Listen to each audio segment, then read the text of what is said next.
Are you listening? Damn.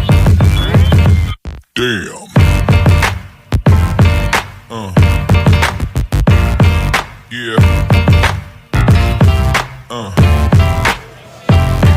Yeah. Oh, wow. That was a nasty body shot. Your winner by TKO, Tom Jenkins! Man, Another episode of Trash Talk. With me, as always, is TJ O'Connor. Tonight we have Thomas Jenkins, who just came off of a really impressive first-round knockout in Glory. Oh, my God. Can't say enough about that. Trash Talk is brought to you again by Valhalla Combat Sports Incorporated, Ink Shrinks Tattoo out in New Brighton, Minnesota, The Fighters, Origin Wellness Center, CBD, and TJ's mom. How are you doing tonight? Can't complain. How are you guys? Doing good. Doing good. I'm glad that we were finally able to get you on this time for an Inside the Trash Can edition. Those are the more in-depth interviews for the people that don't know. And I'm just going to start this off by what's your record in kickboxing and how long have you been training and where you train at? I train out of the academy in Brooklyn Center, and I've been training around probably 10 or 11 years, going on 11 years now. Okay. So I'm currently, as a professional, I'm 4-2. And then, oops, sorry, that was my cat. And as an amateur, I believe I was 33 and 5, if I'm not mistaken, somewhere around there. I had quite a few amateur fights as well, though. Oh, So, wow. That's yeah. wow. So you were very seasoned by the time you went pro. Yeah. There was a lot of things I had to work on still as an amateur, so I stayed amateur for quite an extensive amount of time. Like in the 10 years that I have been fighting, I'd probably say I've only been pro for like 4 years now. So Okay. a lot of that time is spent in the amateurs. yeah. Okay. And I feel like that's a great way to. Sorry, TJ. I don't mean to cut you out. I know you have a question, but I'm like, is that the norm in kickboxing? Because I've seen a lot of, guys that have been going to the TBAs have had like 20 fights as amateurs still. Yeah, it's really it really depends. I don't know. I feel like a lot of people that are that adapt really well to the sport are able to go pro a lot on a quicker rate than a lot of others. A lot of people like myself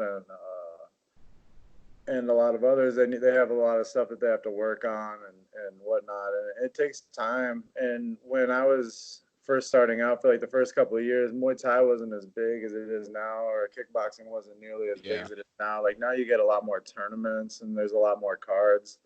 Back in the day, it was like you do the TBA once a year, and then you'd be fortunate enough if you get like 2 fights throughout the year. So, I mean, if you go over to like other countries like Thailand and like Holland or like Europe and stuff like that, those guys are fighting like every other weekend and stuff like that. So it's hard to compare to them.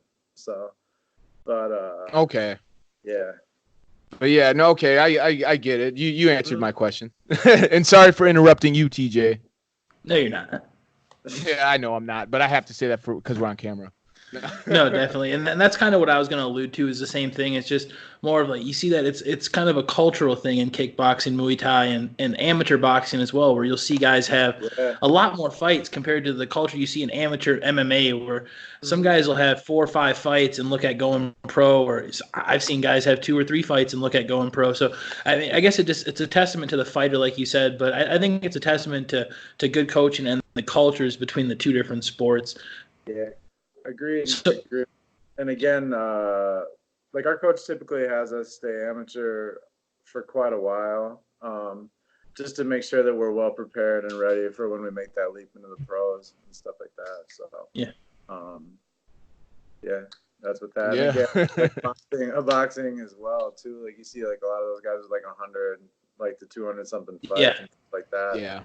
And then they don't go pro until they're like 26, 27. So. I think it's just different people, different strokes for different folks. So whatever helps. Yeah. Definitely. So we've been talking about your experience, how long you've been in the game. What initially led you to the martial arts? What brought you into the academy first? How long have you been a martial artist? Probably like 10. I think it's just a little over 10 years now. I've been doing it. What originally got me into it is I wanted to compete. MMA was just getting really big at the time. And we had a bunch of buddies and I would always watch like the replays, or we'd watch like Pride Fighting and stuff like that. And I was like, oh man, I want to do that. And I just dropped out of college, unfortunately, and then I ended up gaining a lot more weight and being like 330 pounds. So I was like, oh man, well, if I want to do this, like I gotta lose some weight. So I joined up at the academy, and back then it was, you could do Muay Thai or MMA, or you could do both of them. And I was like, maybe I'll just start off doing Muay Thai. And I took my first Muay Thai class, and I fell in love with it ever since. And I just kept coming and stuff like that. First fight like after a year or something like that. So dude, that's how I got started. What attracted you more to the Muay Thai side? Was it just the fact that it's just striking, you don't have to worry about a takedown, or did you have a desire just to kick people in the head or punch them in the face, and you knew that MMA might not be the route for you? You know, is because I mean, I went the MMA route. Mm-hmm. That's because I grew up wrestling, but yeah, I just like to punch people in the face. Oh, agreed, for sure. I don't know what really kept me on. I think I just felt it was so refined. Like there was always something that you could improve on, and I still feel like that now after like doing it for this long. As there's always something that you can work on, even if it's just like a millisecond of something, or just like it's like a game of inches, honestly. If you can refine like any kind of kick or anything like that and become a lot better at it, then I think that's what really like led me on with it. Because again, like I have like a lot of trouble with like staying on task with things, or like I wouldn't say I have ADD, but I don't know. Muay Thai has really been my escape, and it's really been my outlet and stuff like that. So I've been really just trying to build on that and stuff. So yeah.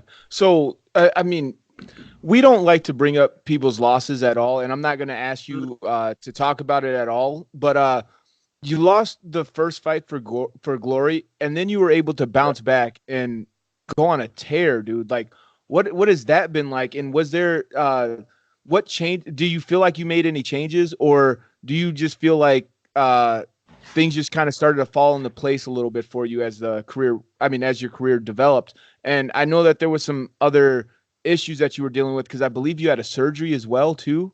Yeah, that was actually after my first Glory fight. So I've had 2 fights with Glory so far, and my first one was last September, and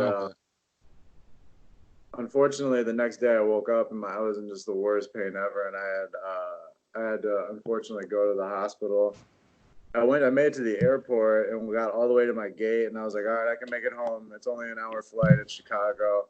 And then I looked at my watch, and it was like I still had 2 hours until my flight. So I was like, fuck, man, like I got to do something. So I laid down, and it was funny because everyone just kept walking past me, and I was just in utter pain on the ground. And then fortunately a stewardess from the flight that I was going to be on came up and was like, oh my God, how are you? Or, can we do anything for you? And I was like, yeah, I think I need to go to the hospital. So I went in, and they brought me to one hospital in Chicago, and they didn't have a trauma center there. So I had to go to another one.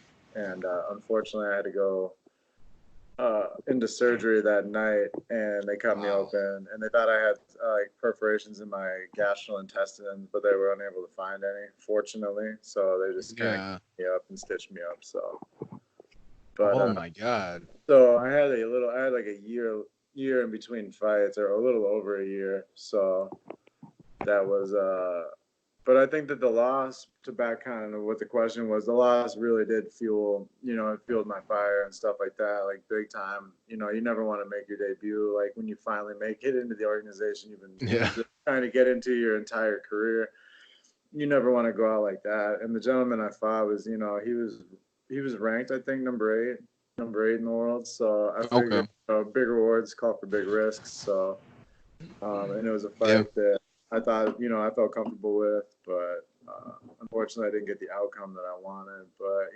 again, in between that year, I just got really hungry, and I trained like an animal for this last year, and so I think it really showed my last fight, fortunately. So hopefully we can just kind of keep building off of that. I definitely think it showed in your last fight. Yeah. I'm gonna agree. Thank you. I can see something's on TJ's tongue right now. I'll stop talking, TJ. I talk a lot. No, I was just gonna say. I mean that's something that nobody, let alone a fighter, wants to go through, especially something that serious. And I'm glad to hear that you made it out of it, and the time frame. Yeah. When you got the call and you knew that Glory wanted you back, what was that initial feeling? Because I mean, you take the fight, the first fight against a highly ranked competitor, you give it your all, you come up short, and then they call you back and they tell you they want you to fight. You go through a camp. I don't know how much you want to go into it, but there was some personal adversity that you had to deal with in the camp leading up to the fight, and you were able to, like Damian said earlier, strong performance, come out with a knockout win that was, I mean, impressive to say the least. Yeah. Yeah. It was a tough camp, honestly. Like, cause originally that I was slated to fight like in the summer and then maybe in September, and then fortunately they got me on this November card. But what a lot of people didn't know is my father had been sick for probably the last 3 years with COPD, which enables his breathing and stuff like that, and can lead to like a lot of heart issues and stuff like that. So unfortunately, 2 weeks prior to this my fight that I had 3 weeks ago, my father actually passed away. So that was a big hit. And but again, like I feel like the fight really helped, for me to have something to keep like working towards and stuff like that, and to keep me, again, like I said earlier, it is my escape. And it's really been my outlet for a lot of things. So it was like an hour after I had gotten the call that my father had passed, I was in the strength conditioning. I went to my strength conditioning thing because I was just so invested in this fight, and I wanted to do really proud. I wanted to do him really proud in this fight, and he had been really, really bad off probably about the last 2 months that he was around. So, yeah, it was unfortunate. I'm glad I can say that I'm happy to know that he's not suffering anymore and stuff like that. And yeah, man, it was just a really big, it was a big like release after the fight. Like after I had won the fight, I just let go. Like I was able to breathe again, damn near. So Yeah. yeah. This is something I can't relate to at all. I mean, dude, I'm just sorry.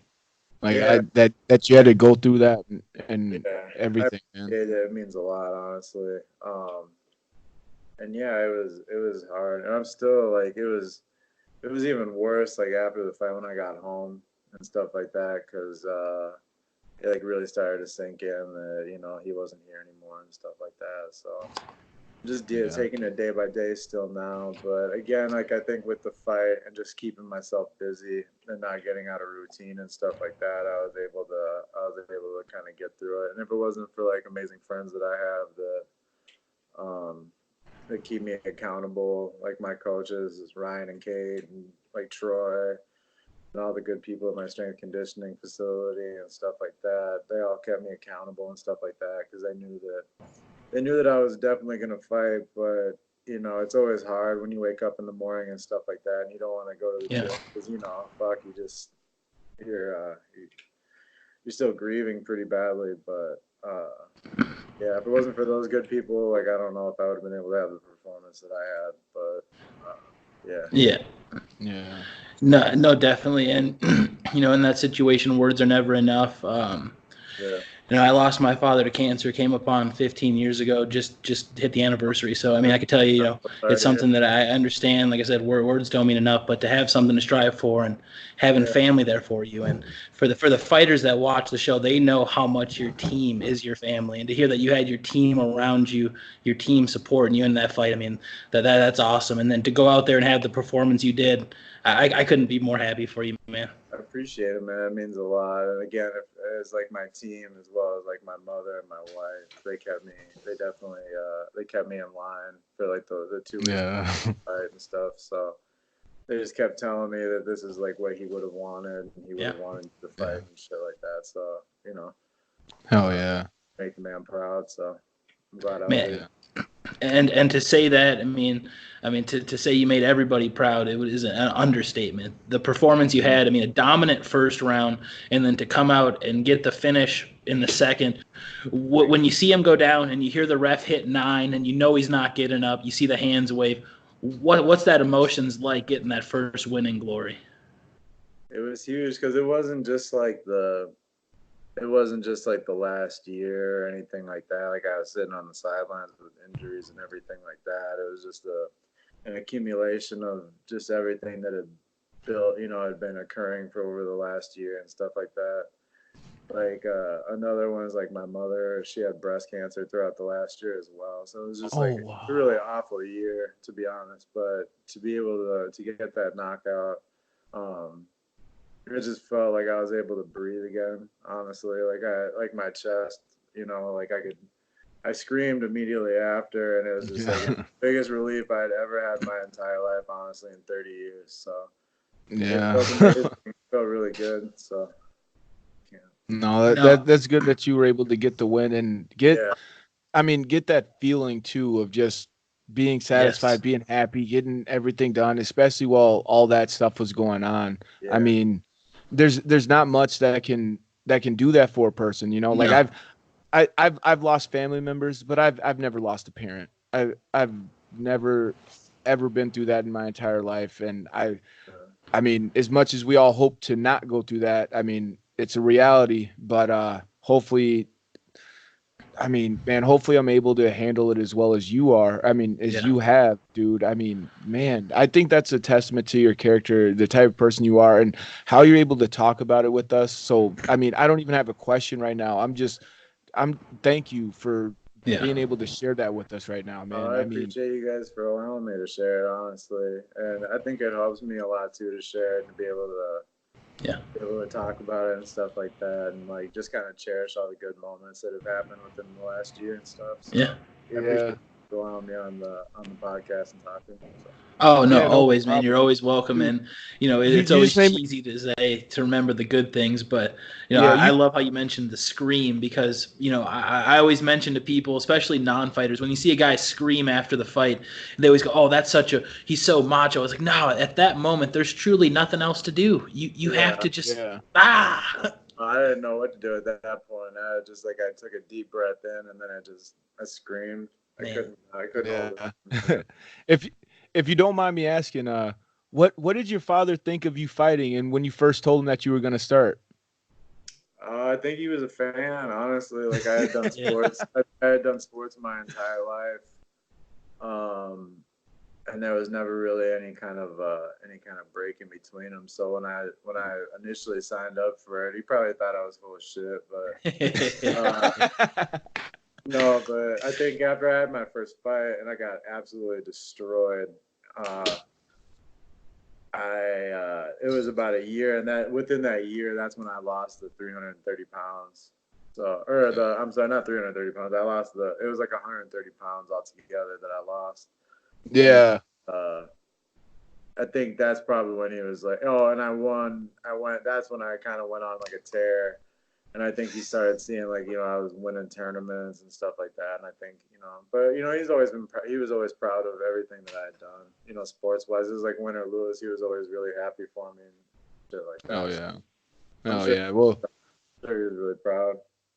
Yeah. No, that's one of the kind of what I wanted to get at is, cause TJ has his son too, and his son will throw punches at me sometimes, and TJ starts going crazy, like, hell yeah, my son's gonna be a beast, So I'm just wondering, like, man, I love the fact that everybody has the guys that we have seen, that have their parents supporting them in fighting, because who wants to see their kid fight? But it's so amazing to see your kid go out there and get a win. I mean, Grant, I'm acting like I'm speaking from experience. Like I don't have any kids, but I just remember how crazy my mom went. Sorry, what'd you say? I'm sure it's amazing. I couldn't imagine. I heard watching like your kids play sports and stuff like that. It's like the second coming of Christ. Just like the pride that you get and stuff. Like I heard it's like a different kind of love that you'll never, you don't know until you actually have a child. So. Yeah. Yeah. He's 2 and he has no idea what he's doing, but whenever he sees Damien, he knows it's time to fight. And for that I'm proud. That's funny. Yeah. Oh, you always got to sleep with one eye open, Damien. Yeah, especially anytime I'm over at TJ's house, I mean, he trained his son to try and beat me up, dude. I swear to God that's what TJ's goal was when he had a son. It's like, I just need to give birth to or have my woman give birth to someone that's going to beat up Damien. Yeah. And it happened already. His jab low kick hook to the body combo is just on fire right now. I mean, oh, that's funny. Yeah, I love the low kick game, man. I'm a huge fan. I'll have to check it out, especially the whoever shot the low kick combos, it was the go-to. So that's awesome. Oh man. No. How do you develop your combos that you like to throw? Is it something that you because there's sometimes where I'll land a strike in sparring or something like that. I'm like, man, I like that, and you start trying it more, start doing it more. Or there's times where the coaches just have you hit the pads with, some of the movement that you do, you just get so comfortable throwing the combinations that they have you do. I mean, which one is it for you? Do you just find things when you're sparring, or is it, do you fall in love with techniques after pad holding? Probably a little bit of both, I would say. I think that I've found a lot of my techniques. I really like to keep it like as basic as humanly possible, like low kick game, boxing into low kicks, knees, like long knees and stuff like that. Because I'm pretty tall, middleweight. Yeah. I really try to keep it as basic as possible. But I think again, just longevity and just building off of it, and always trying to be a student of the game has really helped me. So like just watching countless and hundreds of hours of videos and just trying to develop a style that I like and what works for me. And then the other 50% is just like set combos and stuff like that coaches for me in the past have always held and stuff like that, and stuff that works, and just stuff that's usually almost falls under like the fundamentals of striking and stuff like that and stuff. So it's always just trying to build on that. But no, I like it. Keep it simple. One of the things I say to people all the time, keep it simple and it will be simple. I don't try to tell a guy to take him down or whatever. Like if a guy knows a double leg takedown, they know a single leg takedown, they know all these different slams and stuff, I'm just going to say, put the guy on his back. You know how to do it. One of my most simple instructions that I give to everybody at every single fight, and guys know what I mean. I mean it differently for each guy when I'm cornering them. Because when I say to TJ, punch him in the face, I mean jab left hand.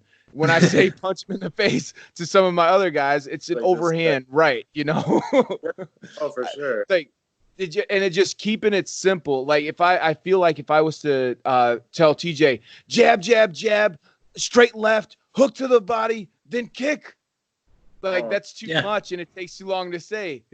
I will literally tell a guy sometimes, do that one move, and I'll tell them what I mean. I'll tell them what I mean when I say that, and only they know. So I'll yell out, do that one move, and the fans behind me will think I'm fucking stupid. But it's code. It's code.